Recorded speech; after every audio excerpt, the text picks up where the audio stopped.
In this video, let's explore PHP string functions, specifically focusing on search operations. We'll be looking at the core search functions provided by PHP to manipulate strings. These are the functions that will be covered: string position, string, string iPosition, and strrchr. Let's start with the string position function.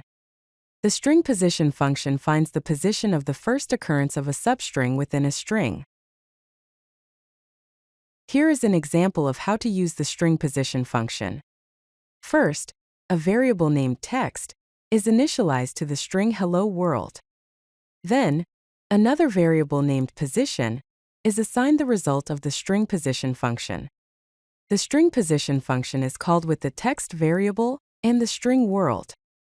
So the string position function will return the position of the first occurrence of the substring world inside the text variable. The string position function returns 6 because world starts at the 6th index of the text variable.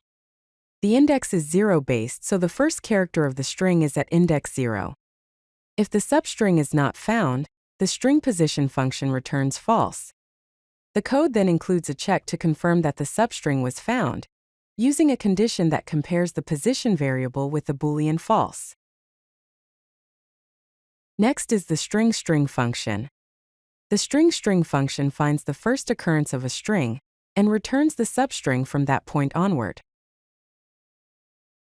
Here's an example of how to use the string function.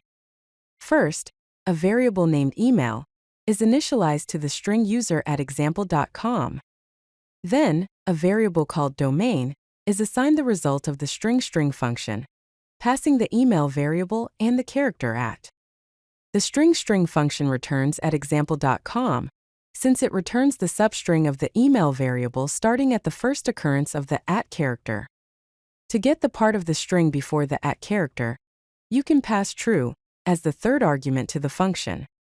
The username variable is assigned the result of the string function, passing the email variable, the @ character, and true. This time the string function returns user. Next, the string iPosition function. The string iPosition function performs a case-insensitive search for the position of the first occurrence of a substring within a string. Here is an example of the string iPosition function. First, the text variable is assigned the string hello world. Then the position variable is assigned the result of the string iPosition function, passing the text variable and the string world. The string iPosition function will return 6, since the substring world starts at the 6th index of the text variable. The string iPosition function is case-insensitive, so it doesn't matter that the substring world is in all uppercase, while the text variable is in mixed case. For comparison, the case-sensitive variable is assigned the result of the string position function, passing the text variable and the substring world. This time, the string position function returns false, because the string position function is case-sensitive. And now the strrchr function. The strrchr function finds the last occurrence of a character in a string and returns the substring from that point onward. Here is an example of the strrchr function.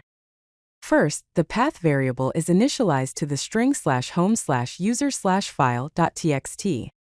Then the file name variable is assigned the result of the strrchr function, passing the path variable and the / character.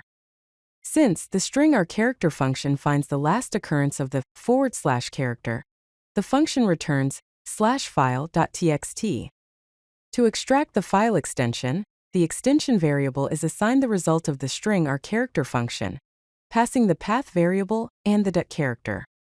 This time, the strrchr function returns .txt. If you like this video, hit that like button and don't forget to subscribe. Visit codelucky.com for more such useful content.